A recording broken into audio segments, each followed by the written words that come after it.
Hello everyone, कैसे हो आप सभी लोग। आज हम उन चीज़ों के बारे में डिस्कशन करेंगे जिनसे आप अपना मैथ्स का स्कोर भी इंप्रूव कर पाओगे, एक सही तरीके से मैथ्स की तैयारी भी कर पाओगे। ठीक है, एक गलती होती है जो एस्पिरेंट्स बार बार करते रहते हैं। ठीक है, पढ़ते पूरा है, 3-4 घंटे लगाएंगे रोज के मैथ्स की तैयारी कर रहे होंगे, लेकिन एक जब एग्जाम देने जाएंगे तो नंबर अच्छे नहीं आएंगे। तो जो कॉमन मिस्टेक्स है मैं चाहूँगा आप लोग मत दोहराओ और आप एक बार की में सिलेक्शन लो और अच्छे से अपनी तैयारी करो। ठीक है, एक एक करके सारी चीज़ों पर डिस्कशन करते हैं, तो शुरू करते हैं। अच्छा, आप देखोगे सबसे पहली गलती जो सभी लोगों की होती है, या तो अपने आप मेंटर्स पे ट्रस्ट ही नहीं करोगे या फिर इतना ब्लाइंडली ट्रस्ट करोगे बस जो उन्होंने कह दिया वही ठीक है। दोनों चीजों में आपको डिफरेंस क्रिएट करना पड़ेगा। मैं आपको बता रहा हूं कि ट्रस्ट कैसे करना है, ट्रस्ट कैसे नहीं करना है, किन चीजों को ध्यान में रखना है। अच्छा, अगर हम बात करें यहाँ पे, जो मेंटर होते हैं वो आपको बताएंगे इस तरह से तैयारी करो, उस तरह से तैयारी करो। ठीक है, ये चीजें पढ़ो, वो चीजें पढ़ो। ठीक है। अच्छा, उन्होंने कोई आपको एक चैप्टर पढ़ाया, आपने उनसे वो पूरा चैप्टर कंप्लीट कर दिया। अगर वो चैप्टर करने के बाद आप प्रीवियस ईयर क्वेश्चंस नहीं कर पा रहे हो, तो क्या मेंटर सही है वो आपके लिए? नहीं है। तो आपको वो मेंटर पकड़ना पड़ेगा जिनसे एक बार आपने एक चैप्टर कंप्लीट किया, कम से कम 95% 90% तो प्रीवियस ईयर के सभी क्वेश्चंस आप सोल्व कर पाओ बिना किसी दिक्कत के, या कम से कम जो प्रीवियस ईयर में क्वेश्चंस पूछे गए हैं वो सारे टाइप्स कवर्ड हों उसमें। तो ये चीज आपको ध्यान रखनी चाहिए। अपना मेंटर चुनते टाइम आप एक चैप्टर उनसे पढ़ रहे हो, आपको उस चैप्टर में कॉन्फिडेंस आना चाहिए कि उस चैप्टर में कोई भी क्वेश्चन आएगा जो आज तक पूछा जा चुका है वो मैं कर पाऊं, और फ्यूचर में जो आ सकता है उसके लिए भी मैं रेडी रहूं। मेरे को थॉट प्रोसेस मेरा क्लियर हो कि क्वेश्चन आएगा तो किन किन स्टेजेस से गुजर के मुझे क्वेश्चन करना पड़ेगा, स्टेप 1 स्टेप 2 किस तरह से हम चलेंगे क्वेश्चन को सोल्व करने के लिए। ठीक है, तो दो चीजें आपको करनी है यहाँ पे।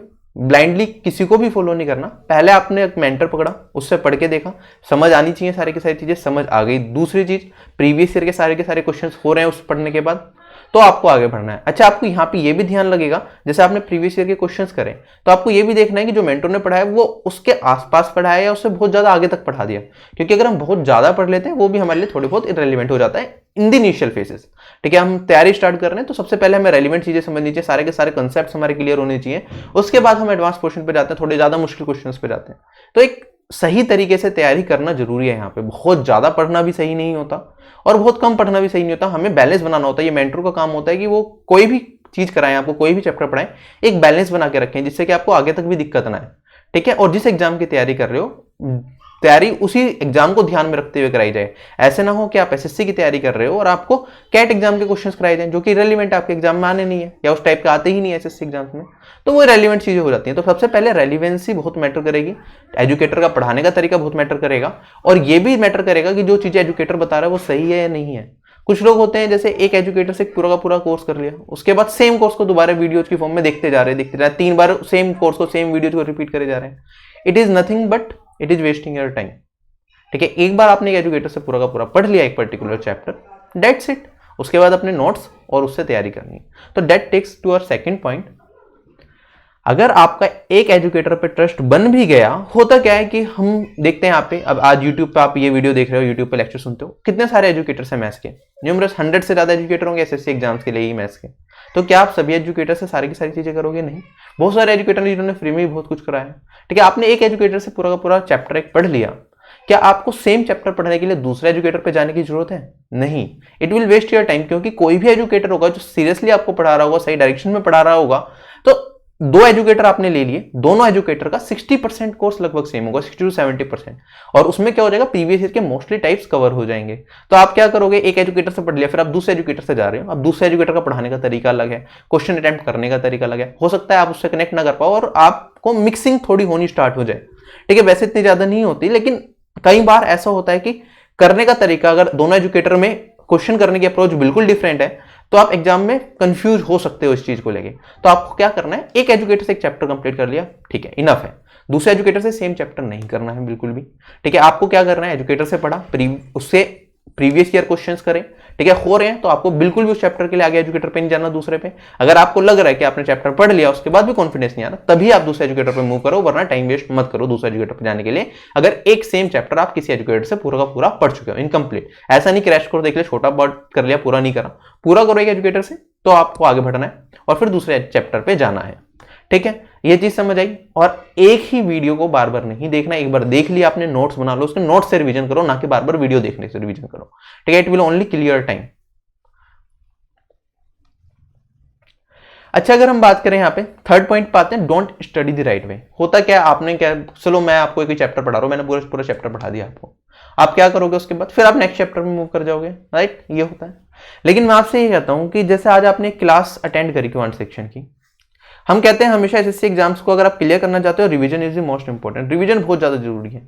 अब मैथ्स में कहोगे सर ये तो सारा लॉजिकली चलता है, इसमें क्या रिवाइज करूँ, ठीक है हमने एक चीज पढ़ ली समझ आ गई, ठीक है, लेकिन जो चीज है क्या आपको आज समझ आ गई 10 दिन बाद भी आपके दिमाग में वो चीज रहेगी, नहीं रहेगी, आप भूल जाओगे, कंसेप्ट दिमाग से निकल जाएंगे कि कैसे करना था, इसमें क्या कंसेप्ट लग रहा था। तो हमने क्या करा, जैसे मैंने आपको आज एक टॉपिक पढ़ाया, से परसेंटेज चैप्टर का एक स्टार्टिंग कराई मैंने, 1.5 घंटे की क्लास ली। नेक्स्ट क्लास में आने से पहले आपका टारगेट होना चाहिए उसे रिविजन करो, कम से कम नेक्स्ट क्लास में आने से पहले एक बार रिवीजन होनी चाहिए, जिससे कि जो आगे के टॉपिक्स कराए जाएं वो आप अच्छे से कवर कर पाओ। अगर पिछली क्लास का याद नहीं रहेगा तो चीजें कनेक्टेड होंगी सारी की सारी, जो परसेंटेज में पढ़ेंगे फर्स्ट क्लास सेकंड क्लास में बहुत सारी चीजें उससे से जुड़ी हुई होंगी, तो नेक्स्ट क्लास समझने में एक तो आपको आसानी रहेगी, ठीक है। तो इस तरह से हर क्लास से पहले आपको रिवीजन करनी है, चैप्टर पूरा हो गया उसकी 2 बार रिवीजन करनी है उसके बाद। अब होगा कि मैं बार बार रिवीजन पे फोकस क्यों कर रहा हूं, कुछ लोग क्या गलती करते हैं, एक बार चैप्टर मुझसे पढ़ लिया, मान लो या किसी भी मेंटर से पढ़ लिया, उसकी रिवीजन करेंगे नहीं, डायरेक्टली क्वेश्चंस करना स्टार्ट कर देंगे। अब होगा क्या, आपने चैप्टर पढ़ा क्वेश्चंस करे, ठीक है, टाइप सारे आपके दिमाग में आए ही नहीं, सारे कंसेप्ट आपके दिमाग में पूरी अच्छी तरीके से बैठे नहीं, आपने क्या करा, प्रीवियस ईयर की बुक उठा लिया, कुछ और बुक उठा ली, आपने क्वेश्चंस प्रैक्टिस करने स्टार्ट कर दी। अब जो आपके कंसेप्ट यहाँ पे क्लियर नहीं हुए, जो पढ़ाया उसमें जो चीजें हैं आपने अच्छी तरह रिवाइज नहीं करी, सारे कंसेप्ट एग्जाम आपके दिमाग में बिल्कुल अच्छी तरह से नहीं बैठे, तो जब आप क्वेश्चन करने जाओगे फिर सेम टाइप का क्वेश्चन आएगा, फिर उसमें टाइम लगा दोगे आप, प्रैक्टिस करने में भी ज्यादा टाइम लग जाएगा, चीजें अच्छे से क्लियर नहीं होंगी। क्लियर, तो इस चीज का आपको यहाँ पे ध्यान रखना पड़ेगा कि पहले क्या करा, एक चैप्टर पूरे मेंटर से कवर करा, उसके बाद उसकी 2 बार रिवीजन करी। अब रिवीजन कैसे करनी है ये भी समझो, रिवीजन करने का भी एक तरीका होता है सही।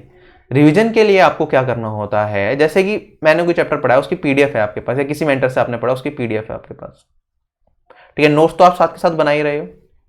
अगर मैं बात कर रहा हूं, अगर आप पीडीएफ से कर रहे हो फिलहाल एट द मोमेंट, तो आप क्या करो, पीडीएफ विदाउट एनोटेशन आपको मिल जाती है, मतलब बिना कुछ लिखा हुआ पीडीएफ में सिर्फ क्वेश्चन मिल जाएंगे, तो उन क्वेश्चंस को खुद सोल्व करो, जो मेंटर ने आपको करा दिए हैं उन क्वेश्चंस को खुद सोल्व करना है 2 बार। रिवीजन का मतलब मेरा यही है।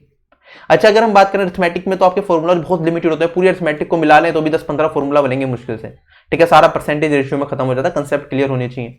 एडवांस मैथ्स की बात करेंगे उसमें फॉर्मूले भी आते हैं, तो वो हमें याद भी करने पड़ते हैं, ठीक है, वहां पे थोड़ी बहुत क्रैमिंग भी करनी पड़ती है। फॉर्मूला ए प्लस बी का whole square is a square plus b square plus 2ab, अगर ये याद नहीं रखेंगे तो बेसिक क्वेश्चन कैसे करेंगे, ठीक है, कुछ चीजें याद भी करनी पड़ेंगी एडवांस में। अरिथमेटिक में ऐसा कुछ नहीं होता, अरिथमेटिक में डायरेक्टली आप लॉजिक से सारे क्वेश्चन कर पाते हो, इसलिए हम अरिथमेटिक का कोर्स जल्दी खत्म भी कर लेते हैं और एडवांस में थोड़ा ज्यादा टाइम लगता है, ठीक है। अच्छा, अगर हम बात करें यहाँ पे, तो आपको क्या करना है, एक बार कोर्स पूरा पढ़ लिया, उसकी रिवीजन कर ली। रिवीजन कैसे करनी है, पीडीएफ है अगर आपके पास क्वेश्चंस की, तो उन क्वेश्चंस को खुद सोल्व करो, एक बार सोल्व करा फिर दोबारा 2 से 3 दिन के गैप में फिर उन सारे के सारे क्वेश्चंस को सोल्व करके देखो कि सारे के सारे क्वेश्चन सोल्व हो रहे हैं नहीं हो रहे। जो नहीं हो रहे उन्हें रेड पेन से किसी चीज से मार्क कर लो, उन्हें फिर दोबारा 2 दिन के बाद उन रेड पेन वाले जो मार्क क्वेश्चन है बस उन्हें ही रिवाइज कर लो। इस तरह से आप रिवीजन करते रहोगे, जो क्वेश्चन मुश्किल है, जो कंसेप्ट में आपको समझने में दिक्कत आ रही है, वो आपके बार बार रिवाइज होते रहेंगे, तो एग्जाम में आप अच्छा कर पाओगे, ठीक है। होता क्या है, एक कंसेप्ट आपको एक बार की में समझ आ गया, क्वेश्चन बहुत सिंपल है, आपने कर लिया, उसे बार बार प्रैक्टिस करने की जरूरत नहीं है, लेकिन जो क्वेश्चन करने में आपको बार बार दिक्कत आ रही है उसकी रिवीजन बार बार करनी पड़ेगी, बार बार ट्राई करना पड़ेगा उस क्वेश्चन को करने का, जिससे कि वो फाइनली आपके माइंड में सेव हो जाए। और जब चीजें आपके कंसेप्ट सारे के सारे क्लियर होते हैं, देखो अर्थमेटिक एडवांस कहीं ना कहीं सारी की सारी चीजें कनेक्टेड है, ठीक है। एक कंसेप्ट जो आप परसेंटेज में पढ़ रहे हो वही आपका सिंपल इंटरेस्ट कंपाउंड इंटरेस्ट में भी यूज होगा, वही आपका मिक्सचर एंड एलिगेशन में भी यूज होगा, वही आपका प्रॉफिट एंड लॉस में भी यूज होगा। तो कंसेप्ट आपके माइंड में होनी चाहिए, तो रिवीजन होगी, कंसेप्ट माइंड में होंगे, चीजों को कनेक्ट कर पाओगे, और इसी तरह से एक क्वेश्चन को करने के 3 से 4 तरीके आपके दिमाग में अपने आप ही आने लग जाएंगे, अपने आप ही शॉर्ट ट्रिक्स बननी स्टार्ट हो जाएंगी, अगर सारे के सारे आपके कंसेप्ट क्लियर है। कुछ लोग क्या करते हैं, शॉर्ट ट्रिक्स के पीछे भाग रहे होते हैं, सिर्फ शॉर्ट ट्रिक्स कर रहे होते हैं, ठीक है, कंसेप्ट उनके क्लियर नहीं होता, एग्जामिनर ने हल्का सा क्वेश्चन घुमा के बना दिया, बस ब्लैंक हो गया, एग्जाम में कर ही नहीं पा रहे कि हाँ तो ये क्वेश्चन तो जब सर ने कराया था मैं 10-10 सेकंड में आंसर निकाल रहा था, एग्जाम में गया 1 मिनट लगा दी, क्वेश्चन का आंसर नहीं निकल रहा, क्योंकि कंसेप्ट आपने क्लियर नहीं करे। तो कंसेप्ट की क्लैरिटी होना बहुत ज्यादा जरूरी है, जो चीजें पढ़ाई जा रही है उन्हें बार बार रिवाइज करो, कंसेप्ट बार बार रिवाइज करो। अच्छा, मैंने कहा 2 बार आपने रिवीजन कर ली जो टीचर ने पढ़ाया है, उसके बाद अब क्या जाओ, आप प्रीवियस ईयर की बुक उठा लो, कोई भी प्रीवियस ईयर के कंपाइलेशन मिल जाएगी, जितने भी मतलब उस चैप्टर के क्वेश्चंस आए हैं, बुक आती है किरण की, राकेश यादव की, और भी बुक्स आती हैं, प्रीवियस ईयर की बुक उठाई, अब उस चैप्टर को प्रीवियस ईयर से करके देखो, क्या जो टीचर ने कराया है वो सारे के सारे क्वेश्चंस आप कर पा रहे हो प्रीवियस ईयर में। ऐसा तो नहीं हो रहा कि आप प्रीवियस ईयर के 100 क्वेश्चन लगा रहे हो, 100 में से 90 ही हो पा रहे हैं, 10 क्वेश्चन हो ही नहीं पा रहे। अगर 10 क्वेश्चन नहीं हो पा रहे, इसका मतलब कहीं ना कहीं तो या तो आपके समझने में दिक्कत रही है, टीचर के पढ़ाने में दिक्कत रही है, या फिर ऐसा तो नहीं है कि 10 क्वेश्चन जो आपने देखे जो नहीं हो रहे 100 में से, ये वो क्वेश्चन हैं जो टीचर ने कराए नहीं, टाइप कवर ही नहीं कराए। तो ये ऐसा नहीं होना चाहिए, मतलब अगर आपने किसी चीज से पढ़ लिया, 100 क्वेश्चन प्रीवियस में देखोगे, 100 में से लगभग 92 से 95 क्वेश्चन तो मान के चलो कि होने चाहिए आपसे, ठीक है, या फिर आपको कंसेप्ट पता होना चाहिए उस क्वेश्चन का कि हाँ इस क्वेश्चन को ऐसे करूंगा तो आंसर आ जाएगा। यही ना हो कि क्वेश्चन देखा आपको समझ ही नहीं आ रहा क्वेश्चन को सोल्व कैसे करना है। टाइम ज्यादा लगा रहे हो कोई बड़ी बात नहीं है, ठीक है, टाइम लगेगा, पहली बार तैयारी कर रहे हो, लेकिन क्वेश्चन देखने के बाद कंसेप्ट समझ आना चाहिए इस क्वेश्चन को ऐसे करना है। अगर ये समझ आ रहा है तो टीचर ने आपको सारी चीजें सही कराई है और आप भी उसी तरह से आगे बढ़ सकते हो, ठीक है। और प्रीवियस ईयर करने से आपको कॉन्फिडेंस भी मिलेगा, आपको ये भी पता चलेगा जो टीचर करा रहा है वो रेलिवेंट है या रेलिवेंट है। ऐसा तो नहीं है कि जो चीज आपको कराई जा रही है एग्जाम में कभी पूछी नहीं जाती, फालतू की चीज चली जा रही, कोर्स बढ़ाया जा रहा है। क्योंकि आज के टाइम में ये चीज बहुत हो रही है कि जो छोटा सा चैप्टर जिसे 5 दिन में खत्म करा जा सकता है उसे बढ़ा के 30 दिन में 40 दिन में खत्म किया जाता है, जिससे कि बस कोर्स चलता रहे लंबा लंबा, ये दिखा सके कि हमारा इतना लंबा कोर्स, हमारा 800 घंटे का कोर्स है। 800 घंटे का कोर्स पढ़ना, उसे रिवाइज करना बहुत लंबा काम है। तो कोर्स लिमिटेड होना चाहिए, रेलिवेंट होना चाहिए, ठीक है। बहुत ज्यादा पढ़ने से कभी सिलेक्शन नहीं होता, लिमिटेड और टाइम टू टाइम रिवीजन के साथ अगर आप करोगे तो सिलेक्शन होता है। रिवीजन मैंने बताया कैसे करना, क्वेश्चंस लेने हैं, खुद सॉल्व करने हैं, ये बेस्ट तरीका होता है रिवीजन करने का। और सबसे पहले 2 बार उन्हीं क्वेश्चंस की प्रैक्टिस करनी है जो टीचर ने दिए हैं विद द सेम वैल्यूज, ठीक है। क्योंकि वैल्यूज कुछ भी हो, कंसेप्ट आपका क्लियर हो गया तो फिर वैल्यूज डिफरेंट होंगी तब भी आप कर पाओगे, तो कोई दिक्कत उसमें नहीं आएगी। क्लियर है ये चीज, ये पॉइंट समझ आया कि किस तरह से सही तरीके से तैयारी करनी है। एक एक करके आप ऐसे चैप्टर्स पकड़ते हुए चलो और सारे चैप्टर ऐसे खत्म किए जा सकते हैं। फ्लो होता है करने का। जैसे अर्थमेटिक की बात करूं, सबसे पहले हम परसेंटेज से स्टार्ट करते हैं, फिर रेशियो चैप्टर करते हैं, ठीक है। रेशियो के साथ साथ पार्टनरशिप चैप्टर बिल्कुल जुड़ा हुआ है तो पार्टनरशिप कर लेते हैं। उसके बाद आप मिक्सचर एंड एलिगेशन कर सकते हो, प्रॉफिट एंड लॉस कर सकते हो, उसके बाद आप CI एंड SI कर सकते हो, ठीक है। अगर हम बात करें यहाँ पे ये चैप्टर आपने कर लिए, यहाँ पे पार्टनरशिप के बाद या तो आप इस फ्लो में जा सकते हो, वरना यहाँ पे आप 3 चैप्टर और साथ में स्टार्ट कर सकते हो। बल्कि बढ़िया है, पार्टनरशिप के बाद एवरेज चैप्टर कर लिया। एवरेज चैप्टर जैसे ही खत्म हुआ उसके बाद आप time and work and time speed and distance ये चैप्टर कभी भी कर सकते हो। मतलब ये तीनों चैप्टर स्टार्टिंग में होने जरूरी है। उसके बाद time and work, time speed and distance, ठीक है, ये चैप्टर कर सकते हो। तो ये फ्लो आपका बनना चाहिए जब आप अर्थमेटिक सेक्शन पढ़ रहे हो। उसके बाद फाइनली लास्ट में आता है DI। तो लास्ट में DI करो जब सारी चीजें कवर हो गई। DI में क्वेश्चन किसी भी टॉपिक पे पूछा जा सकता है, जनरली परसेंटेज और रेशियो पे ही आते हैं, लेकिन किसी भी टॉपिक पे बन सकता है, ठीक है। SSC में तो परसेंटेज और रेशियो पे ज्यादा आते हैं, एवरेज पे भी आ जाते हैं कभी कभी, और अब तो स्टैट्स भी आने लग गया है। अगर हम बात करें बैंकिंग में तो आपका कई बार और टॉपिक से भी आ जाते हैं, CI SI से भी क्वेश्चन आ जाते हैं, और भी क्वेश्चन आ जाते हैं बैंकिंग के DIs में। तो आपको ध्यान रखना है कि आपके एग्जाम का पैटर्न क्या है और किस फ्लो में चले। अच्छा, अगर हम बात करें एडवांस मैथ्स की, इसमें ज्योमेट्री, अलजेब्रा, ट्रिग्नोमेट्री, ये सारे चैप्टर्स आते हैं, तो उन्हें कवर करो, एक एक करके सारे चैप्टर्स को खत्म करो, ठीक है। एक चैप्टर कवर करा, उसकी 2 बार रिवीजन करी, उसके बाद प्रीवियस ईयर से करा, कॉन्फिडेंस आया। अगर लग रहा है सारे क्वेश्चन हो पा रहे हैं तो मेंटोर ने ठीक पढ़ाया, उसके बाद आपको किसी और मेंटोर पे उस चीज के लिए जाने की जरूरत नहीं है। इवन अगर आपने किसी और मेंटोर से पढ़ा तो मेरे पास आने की जरूरत नहीं है, मेरे सेशन देखने की जरूरत नहीं है। प्रैक्टिस सेशन उसके बाद आप देख सकते हो, ठीक है। जो हाई लेवल के क्वेश्चन होते हैं वो देख सकते हो, लेकिन बेसिक कोर्स आपको दोबारा करने की जरूरत नहीं है। अच्छा, अगर हम बात करें पॉइंट नंबर 4 पे आते हैं, what the shortcut for selection. सभी को क्या चाहिए, छोटे छोटे ट्रिक्स मिल जाए, हर क्वेश्चन का छोटा तरीका मिल जाए।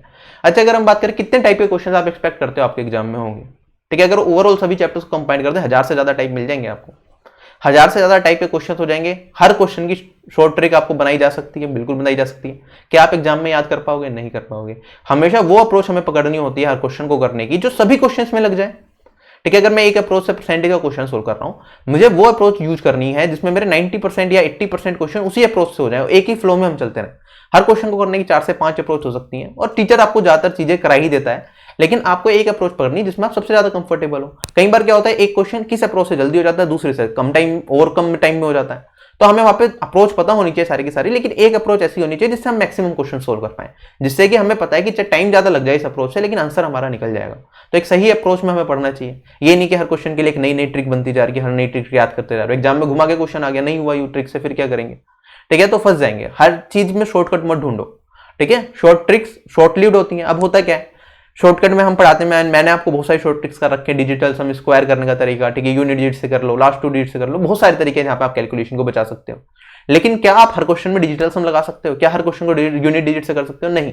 ऑप्शन देखोगे, ऑप्शन बताएंगे आपको किससे करना है, और ये सिर्फ प्रैक्टिस से आएगा कि किस क्वेश्चन में कौन सी शॉर्ट ट्रिक लगानी है। अगर हर क्वेश्चन में आप एक पर्टिकुलर शॉर्ट ट्रिक लगाने की कोशिश करोगे, आप ज्यादा टाइम ले जाओगे, बेसिक से जल्दी कर लोगे, और शॉर्ट ट्रिक के चक्कर में फंस गए तो और ज्यादा टाइम लगा दोगे। तो शॉर्ट ट्रिक करने का भी तरीका होता है कि हमें ऐसे नहीं करना, ठीक है। पता सारी होनी चाहिए ट्रिक्स, लेकिन प्रैक्टिस से आएगा कि हमें किस क्वेश्चन में कौन सी ट्रिक लगानी है। कई बार शॉर्ट ट्रिक के चक्कर में हमारा ज्यादा टाइम लग जाता है कि हमने डिजिटल सम चेक करा, 4 ऑप्शन है, डिजिटल सम करने में भी टाइम लगता है, साइड डिजिट्स को ऐड करोगे, अपने क्वेश्चन को ऐड करोगे, पता चला 2 ऑप्शन का मैच करके डिजिटल सम, फिर क्या कर लोगे? फिर दोबारा दूसरी ट्रिक लगाओगे। इससे बढ़िया तो बेसिक कैलकुलेशन करके खत्म कर दो क्वेश्चन को। बल्कि यूनिट डिजिट होता है वो जनरली ज्यादा यूज हो जाता है, यूनिट डिजिट, लास्ट 2 डिजिट हम जल्दी यूज कर लेते हैं एज कंपेयर टू डिजिटल सम, लेकिन आप यूज कर सकते हो, वो भी बहुत क्वेश्चन में फायदा मिल जाता है उसका भी। लेकिन मैं यही कह रहा हूँ आपको कि हर चीज की लिमिटेशंस है। ये मत सोचो कि सारे क्वेश्चन शॉर्ट ट्रिक से हो जाएंगे। ठीक है, कई बार मैं कोई क्वेश्चन करा रहा हूँ, बच्चे बोलते सर इसकी शॉर्ट ट्रिक बताओ। हर क्वेश्चन की शॉर्ट ट्रिक भी नहीं होती। मैं तो ओनली जो मेंस के लिए सेशन लेता हूँ उसमें कोशिश करता हूँ वो क्वेश्चन डालूं जिसकी शॉर्ट ट्रिक है ही नहीं, जिससे ही कम से कम आपको पेन तो चलाना पड़े। अगर पेन ही नहीं चलाओगे, ये सोच रहे हो सारे क्वेश्चन मन में हो जाएंगे, तो फंस जाओगे वहां पर आगे। एग्जामिनर ने थोड़ा कैलकुलेटिव पेपर बना दिया, फिर होएगा ही नहीं पेपर, क्योंकि आदत नहीं है कैलकुलेशन करने की, पेन चलाने की। तो बेसिक से सारे क्वेश्चन आने जरूरी है। शॉर्ट ट्रिक सिर्फ बाद की चीजें हैं, वो अपने आप भी आप बना सकते हो। ऐसा नहीं है कि कोई टीचर पढ़ाएगा, टीचर्स तो कराते ही हैं, लेकिन आप खुद भी अपनी अपनी ट्रिक्स बना सकते हो। आप मौक दोगे अपने आप ही बनती चली जाएंगी, कोई वो नहीं है। क्वेश्चन को 10 मिनट बैठ के एनालाइज करो, हर क्वेश्चन की शॉर्ट ट्रिक बन जाएगी।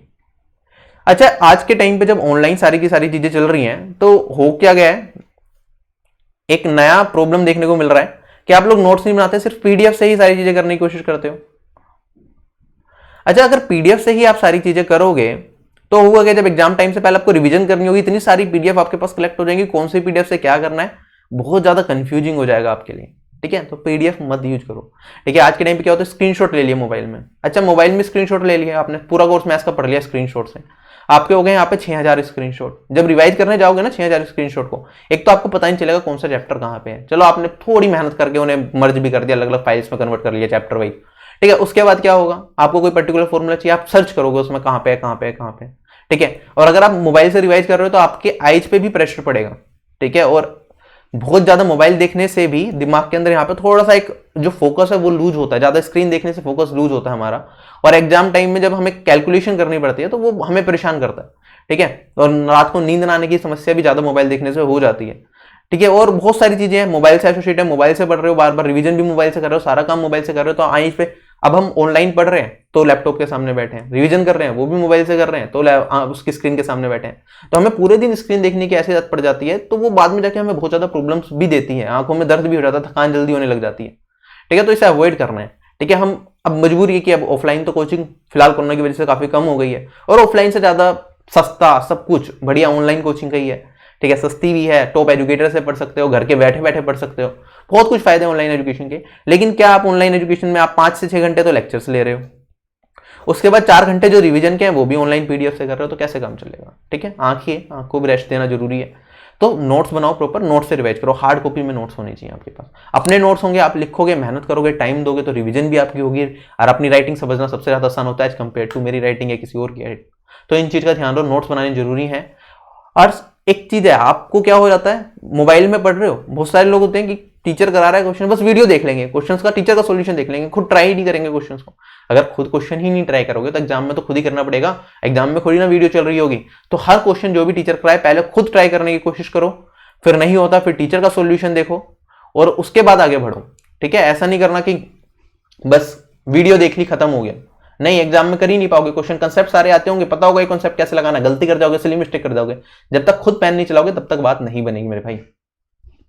मैंने ऐसे भी लोग देखे हैं, कुछ लोग कहते हैं जिनके बेसिक थोड़े ठीक होते हैं कि मैं तो मॉक टेस्ट से तैयारी कर लेता हूं, पहले दिन से ही मॉक टेस्ट देना स्टार्ट कर देंगे, रोज के 2-2 मॉक टेस्ट देंगे, जो जो नए क्वेश्चन मिलेंगे नोट करते रहेंगे। ये कोई अच्छा तरीका नहीं है, ये सबसे बेकार तरीका है तैयारी करने का। आपकी मेहनत बहुत ज्यादा हो जाएगी और आपका सिलेक्शन नहीं होगा।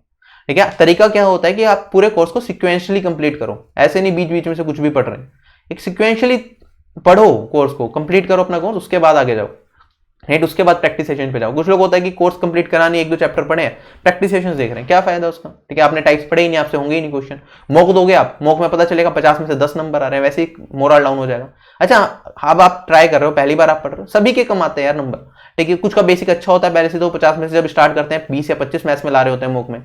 ठीक है, और उसमें भी टाइम पूरा लगा देते हैं, 25 मिनट लगा देते हैं 20 से 25 नंबर आने में। कुछ लोग होते हैं 10 नंबर से स्टार्ट करेंगे, कुछ लोग 5 नंबर से स्टार्ट करेंगे। लेकिन जब आप एक बार पूरा कोर्स सीक्वेंसली किसी अच्छे एजुकेटर से पढ़ चुके होंगे, आपको ऑलरेडी 30 से 35 तो वैसे ही आ जाएगा। 30 से 35 तो मिनिमम मान के चल रहा हूं, इतना तो आ ही जाएगा। बाकी आपके ऊपर आप प्रैक्टिस करोगे तो बहुत अच्छा हो जाएगा।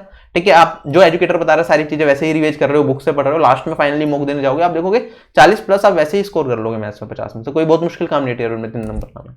अगर बहुत ज्यादा हार्ड शिफ्ट आगे बात लगे, पर 40 प्लस स्कोर करना मैथ्स में इजी है। और मैथ्स एक ऐसा सब्जेक्ट है, कोई मतलब हर कोई समझ सकता है, ऐसा नहीं कि मैथ्स समझ ही नहीं आता। अगर सही तरीके से पढ़ाया जाए तो मैथ्स बिल्कुल समझ में आएगा, आप रियल लाइफ से रिलेट कर पाओगे। ठीक है, जो चीज रियल लाइफ से रिलेट कर पाते हैं वो करना आसान होता है। मान इंग्लिश समझना फिर भी थोड़ा मुश्किल होगा, आपको मेहनत लगेगी, बोरिंग लगेगी, नींद आएगी, लेकिन मैथ्स में कभी ऐसा कुछ नहीं होता। इंटरेस्ट बनेगा अगर आप सही तरीके से पढ़ रहे हो। ठीक है, और आपको बेसिक से सारी चीजें कराई जा रही हैं। एक चीज जो मैंने अभी थोड़ी देर पहले ही बताई इसी सेशन में, हम क्या करते हैं, बहुत सारे मॉक दे रहे हैं, अच्छा, बहुत सारे मॉक देने का नुकसान क्या है? जब तक तैयारी ना हो बहुत ज्यादा मॉक मत दो, बस ये देखने के लिए कि आपकी प्रिपरेशन कैसी चल रही है। एक आधा मॉक दे दिया बात अलग है, लेकिन ऐसा नहीं है पूरे टाइम मॉक ही दिए जा रहे हैं। एक मॉक में 70 नंबर आए, नहीं अच्छे नंबर लाने, दोबारा मॉक दे दिया, दोबारा मॉक दोगे जो हो सकता है उसमें 80 आ जाए, फिर तीसरी बार मॉक दोगे पता चलेगा 50 ही रह गए। पहले 70 आए थे, फिर 80 आए, फिर 50 ही रह गए, क्योंकि आपकी तैयारी तो पूरी नहीं है। मॉक्स में वो टाइप आ गए जो आपने पढ़ नहीं रखे, तो आपके 50 नंबर रह जाएंगे। तो इस चीज का ध्यान रखो, पहले कोर्स कंप्लीट करना है, उसके बाद मॉक्स देना। ठीक है, एग्जाम से एक महीने पहले मॉक्स की इंटेंसिटी बढ़ा दो, रोज का एक एक दो मॉक दे सकते हो। उससे पहले हफ्ते में एक दे लो, दो दे लो, पहले कोर्स कंप्लीट करो अपना, उसके बाद जितना टाइम है मॉक दो, और क्या। राइट, तो ऐसा नहीं है मॉक्स से तैयारी कर रहे हैं, रोज ही मॉक्स दे रहे हैं, तैयारी करी नहीं, लेकिन मॉक्स में सोच रहे हैं कि हम बहुत अच्छा स्कोर कर देंगे, नहीं होगा। फायदा नहीं है मॉक देने का कुछ भी, जब तक पूरी तैयारी नहीं होती। सेल्फ एनालिसिस नहीं करते हम लोग। हम क्या करते हैं, बस पढ़ लिया, ये देख नहीं रहे कि हमें कुछ चीजें समझ आ भी रही है नहीं आ रही है, हम क्रैमिंग करने लग गए मैथ्स भी। ठीक है, मैथ्स सिर्फ समझने का, अगर लॉजिक क्लियर हो गया, जरूरी नहीं आप कोई भी फॉर्मूला ना पता हो तब भी एग्जाम में अच्छा कर सकते हो, लेकिन लॉजिक क्लियर होना चाहिए, क्वेश्चन को देख के पता होना चाहिए कि इस तरह के क्वेश्चन को कैसे करना है। ठीक है, माइंड खुला होना चाहिए, मैं ये कहना चाह रहा हूँ आपको। तो सेल्फ एनालिसिस आपको करना है कि कौन सा चैप्टर आपका वीक है, किस पे ज्यादा फोकस करने की जरूरत है, ये भी देखो। ठीक है, self analysis is the most important thing. आप क्या करते हो, आपने बहुत सारे टॉपर्स की स्ट्रेटेजी सुनी, मेरी स्ट्रेटेजी सुनी, किसी और मेंटर की स्ट्रेटेजी सुनी, अपनी स्ट्रेटेजी चेंज करते जा रहे हैं बार। क्या होगा उससे? आपको नुकसान ही होगा, फायदा कुछ होगा। बहुत ज्यादा स्ट्रेटेजी वीडियोज भी आपके काम की नहीं। किसी एक मेंटर को पकड़ो जिसकी स्ट्रेटेजी पे आपको भरोसा है, उसे फॉलो करो। जिसने एग्जाम क्लियर करा हुआ उसकी स्ट्रेटेजी फॉलो करो। राइट, तो इस चीज का आपको ध्यान रखना है। ठीक है, सेल्फ एनालिसिस करो कि कौन सी स्ट्रेटेजी आपके लिए बेस्ट है, किससे आपको फायदा मिल रहा है। अब एक चीज बताओ, जीके की आप स्ट्रेटेजी देखोगे, टॉपर्स की अलग, एजुकेटर की टॉपर की देखना। एक कहेगा मैंने जीके बहुत ज्यादा पढ़ी, जीके बहुत इंपॉर्टेंट रोल प्ले करेगा। एक कहेगा जीके पे मैंने ज्यादा फोकस नहीं किया क्योंकि मुझे लग रहा था कि बहुत ज्यादा टाइम लगेगा, इतना टाइम नहीं था, मैंने जीके कम पढ़ी। ठीक है, ठीक ठाक नंबर आ गए, मेरा तब भी सिलेक्शन हो गया। मैंने अभी एक स्कोर कार्ड दिखाया था बंदे के जीके में, कितने थे 2019 टीयर 1 में 8 नंबर थे। राइट, और उसका टोटल नॉर्मलाइज स्कोर 195 था 200 में से, 8 नंबर आने के बाद भी ये था। ठीक है, तो स्ट्रेटेजी चेंज होती रहती है, पर्सन टू पर्सन अलग स्ट्रेटेजी बनेगी। जो आपको बेस्ट लगे वो करो, या फिर जिस पे आप भरोसा करते हो। अगर मुझ पे भरोसा करते हो तो मेरी स्ट्रेटेजी मानो। ऐसा नहीं कि हर किसी बंदे की स्ट्रेटेजी देख रहे हो, किसी ने कह दिया जीके पढ़ना इंपॉर्टेंट है तो आप जीके पढ़ने लग गए पूरे पूरे दिन बैठ के, किसी ने कह दिया जीके इंपॉर्टेंट नहीं है एकदम छोड़ दे। नहीं, एक सही स्ट्रेटेजी आपके पास होनी चाहिए। 3 सेक्शन पूरे करें उसके बाद जीके पे, क्योंकि जीके में जितनी मेहनत लगेगी बाकी 3 सेक्शन कवर हो जाएंगे इतने में तो। और जीके को भी कॉन्फिडेंस आता ही नहीं। जीके में कॉन्फिडेंस ना आने के चक्कर में आप पूरे दिन जीके पढ़ते हो। ठीक है, कॉन्फिडेंस मतलब जीके में अपने बेसिक कोर्स कंप्लीट करो, तैयारी करो, खत्म करो जीके। बहुत ज्यादा टाइम नहीं देना, एसएससी सीजीएल में तो खासतौर लिमिटेड पोर्शन है, 50 नंबर का है, 25 भी आ गए ठीक है, सिलेक्शन हो जाए। बाकी तीनों सेक्शन में 150 में से 150 भी स्कोर कर सकते हैं, 140 प्लस स्कोर करना हो सकता है, 140 प्लस 150 प्लस बाकी 3 सेक्शन में आराम से हो जाता है। ऐसा नहीं है, अगर आपने तैयारी अच्छे से करी है। जीके में अगर कहो आप 30 प्लस ले आओ, मैं कहूँगा यार बड़ा मुश्किल काम है। ठीक है, जरूरी नहीं है, लक वेस्ट हो गया। ठीक है, तो इस चीज का ध्यान रखना है थोड़ा। अच्छा, एग्जाम का पैटर्न आपको पता होना चाहिए। जब भी आप पढ़ो, एग्जाम का पैटर्न और टाइप ऑफ क्वेश्चन जो पूछे जा रहे हैं वो आपके दिमाग में हमेशा होने चाहिए। अगर वो चीज आपके दिमाग में नहीं रही तो दिक्कत आएगी। ठीक है, आप कहीं भी कोई भी फालतू क्वेश्चंस वायरल किए जाएंगे, आप उसमें फंस जाओगे, टाइम वेस्ट कर दोगे, जिसका आपके एग्जाम से कोई लेना देना नहीं है। एसएससी एग्जाम्स में बहुत ज्यादा होता है, टीचर्स क्या कर देंगे, वायरल क्वेश्चंस कर देंगे। ठीक है, कैट का क्वेश्चन कोई मुश्किल से उठा लेंगे, उसका छोटा सा ट्रिक होगा, उन्हें पता होगा, अब उस क्वेश्चन को वायरल कर देंगे, करो बच्चों कैसे हुए करो, और फिर आएंगे आके 5 सेकंड के अंदर उसका सोल्यूशन बता देंगे, खत्म क्वेश्चन। तो क्या तुमने 1 घंटा लगा दिया, तुम्हारा सोल्यूशन नहीं हुआ, मैंने कर दिया तुम्हारा इतने 5 सेकंड के अंदर क्वेश्चन खत्म। बच्चे भी खुश, टीचर भी खुश। लेकिन क्या वो किसी क्वेश्चन का किसी काम का आप लोगों के लिए जरूरी था वो? क्या उसकी वर्थ 1 घंटा लगाने की थी क्या? वायरल क्वेश्चन से बचो, 1 घंटा क्यों लगा रहे हो? क्वेश्चन है नहीं हो रहा, 5 मिनट ट्राई करा नहीं हो रहा, छोड़ दो उस क्वेश्चन को, ग्रुप में डाल दो। बहुत सारे ग्रुप्स होते हैं, डाउट ग्रुप, वहां पे डाल दो, वहां पे आंसर मिल जाएगा आपको। नहीं मिल रहा, छोड़ो उस क्वेश्चन को, जरूर थोड़ी वही क्वेश्चन आपके एग्जाम में आएगा। प्रीवियस ईयर के क्वेश्चन करो, उनके सोल्यूशन बुक में मिल जाते हैं। ठीक है, यूट्यूब पे वीडियोज मिल जाते हैं उनके सोल्यूशन, वहां से कवर करो। वो क्वेश्चन करना ही नहीं है जिसका सोल्यूशन आपको साथ के साथ दे ही नहीं रखा। ठीक है, तो वायरल क्वेश्चन के चक्कर में मत फंसो, ये आपका सिर्फ टाइम किल करेगा और कुछ नहीं। मैंने आज तक कभी भी वायरल क्वेश्चन अटेम्प्ट करने की कोशिश नहीं करी। ये वाला क्वेश्चन है जो एग्जाम से रिलेटेड नहीं है, हम क्यों करेंगे, हम क्यों टाइम वेस्ट करेंगे? नहीं करना है यार वो चीज। ठीक है, आपका टाइम किल होगा, कुछ मिलेगा नहीं उससे, आपको सेटिस्फेक्शन मिल सकता है अगर आपने कर दिया 1 घंटा लगा के, लेकिन 1 घंटा लगा के आपने कर दिया तो आपने 1 घंटा सिर्फ किल करा है, उसमें कुछ सीखा नहीं आपने।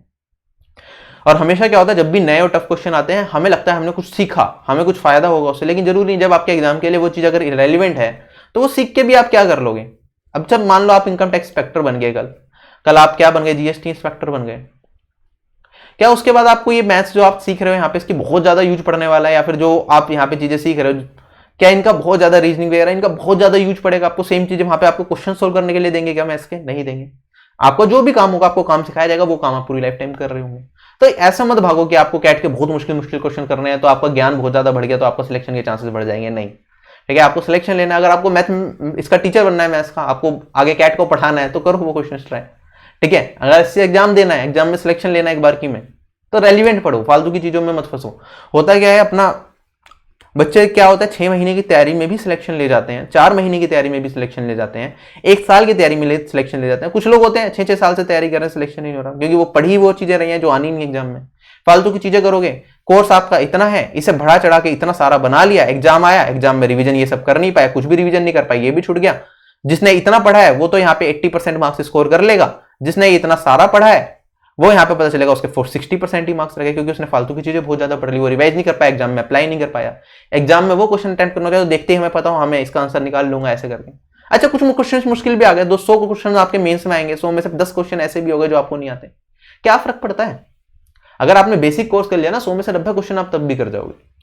10 क्वेश्चन नहीं आते, छोड़ दिए, उसमें टाइम वेस्ट ही नहीं करा, क्वेश्चन पढ़ा नहीं कर रखा पहले छोड़ दो, ठीक है, लीव दैट क्वेश्चन, टाइम मिला एग्जाम में कर लेंगे, लास्ट में नहीं करा तो 10 क्वेश्चन के लिए आप मान के चलो, एक क्वेश्चन के लिए 1 मिनट मान रहे हो तो 10 मिनट एक्स्ट्रा मिल गई। 90 क्वेश्चन के लिए अब आपके पास कितनी है? 90 क्वेश्चन के लिए आपके पास 2 घंटे हैं, 2 घंटे में 90 क्वेश्चन नहीं हो सकते क्या? या चलो 10 क्वेश्चन या 15 क्वेश्चन कह रहा हूं मैं, नहीं भी आते, 15 क्वेश्चन छोड़ दिए, बचे कितने क्वेश्चन? 85 क्वेश्चन। 85 क्वेश्चन नहीं कर सकते क्या 2 घंटे के अंदर? बिल्कुल कर सकते हैं। उनमें से 85 में से 50 से तो इजी क्वेश्चन होंगे, इजी टू, और उसमें से 20-30 इजी टू मॉडरेट क्वेश्चन भी होंगे, तो ये क्वेश्चन तो डुएबल है ना। तो इन 85 क्वेश्चन पे फोकस करो, इन 15 क्वेश्चन के चक्कर में 85 क्वेश्चन बर्बाद मत करो, ठीक है। ये तरीका होता है एग्जाम को करने का, तैयारी करने का, मैथ्स में गलतियां ना करने का। आई होप आपको ये सेशन पसंद आया होगा, और मैंने जितनी भी चीजें छू सकता था मैं मैथ सेक्शन में मैंने छुई।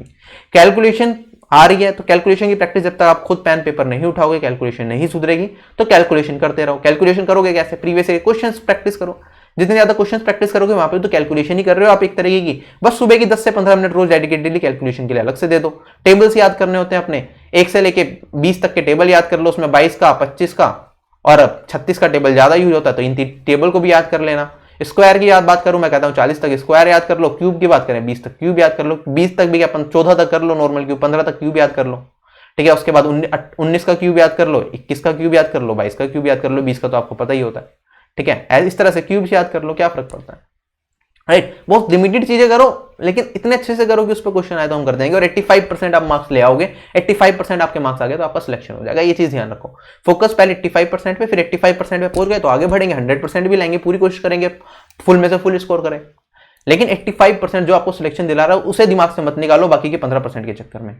अच्छा, आप मुझे अकेडमी पे फॉलो कर सकते हो, मेरी बहुत सारी स्पेशल क्लास, फ्री क्लासेस आती रहती हैं, लाइव आती हैं, आप देखो पढ़ के कि आपको समझ आ रही हैं चीजें, नहीं आ रही, ठीक है। जैसे एसएससी सीजीएल मेंस आ रहा 2019 का, उसके लिए मेरे फ्री सेशंस आ रहे हैं, ये आप देख सकते हो, ठीक है। तो चैप्टर वाइज हम कर रहे हैं, अच्छे अच्छे क्वेश्चन, एक्सपेक्टेड क्वेश्चन जो प्रीवियस ईयर पे बेस्ड है वो आप देख सकते हो। प्रीवियस ईयर के मेरे बहुत सारे सेशंस आपको यूट्यूब पे मिलेंगे, वो आप देख सकते हो, ठीक है। और इस चैनल पे भी मेरी वीडियो जब आती ही रहेंगी, अगले महीने से ज्यादा आएंगी, इस महीने तो थोड़ा कम था, भी नया नया बना है। अगले महीने से मेरी कम से कम 10 क्लासेस इस चैनल पे भी आएंगे, जिसमें हम कुछ ना कुछ नया टॉपिक डिस्कस करते रहेंगे, जो भी आपके काम के लिए होगा। आपको लगे रेलिवेंट है तो पढ़ो, आपको लगे कि ये चीज आपके लिए रेलिवेंट नहीं है तो वो क्लास भी मत देखो, ठीक है। वो देखो जो आपके लिए रेलिवेंट है, जिससे आपको लगे फायदा मिलेगा, ठीक है। आप क्या कर सकते हो, अनअकैडमी प्लस को सब्सक्रिप्शन ले सकते हो, जिसमें कि जितने भी एजुकेटर्स हैं अनअकैडमी में, मैथ्स का मैं पढ़ा रहा हूँ, वहाँ पे बहुत सारे टीचर्स और हैं मैथ्स के पढ़ा रहे हैं, वो पढ़ सकते हो आप वहां से, सिक्वेंशियली सारा कोर्स कवर कर सकते हो। आरबी10 कोड यूज करो, एक ही प्लान के अंदर आप 12 महीने वाला या 24 महीने वाला प्लान ले लो। अगर सीजीएल 2020 या एचएसएल 2020 की तैयारी करो, टीयर 1, टीयर 2, टीयर 3 सभी एग्जाम्स इसके अंदर कवर हो जाते हैं, सभी सब्जेक्ट से सारे के सारे कोर्सेज मिल जाएंगे, तो वहां से आप एक सीक्वेंस में तैयारी अपनी पूरी कर सकते हो। वरना यूट्यूब चैनल तो आप फॉलो कर ही रहे हो, तो यहाँ पे भी सेशन आते रहेंगे, यहाँ पे भी देख सकते हो, जैसे आपको अच्छा लगे, ये आपका स्विच है, जैसे सही लगे आप अपनी सबसे तैयारी कर सकते हो। So that's it guys, I think मैंने सारी चीजें यहाँ पे कवर कर ली। फिलहाल आपसे यही बदल लेना चाहूंगा, जल्दी मिलेंगे नए सेशन में, तब तक के लिए बाय बाय, टेक केयर, जय हिंद।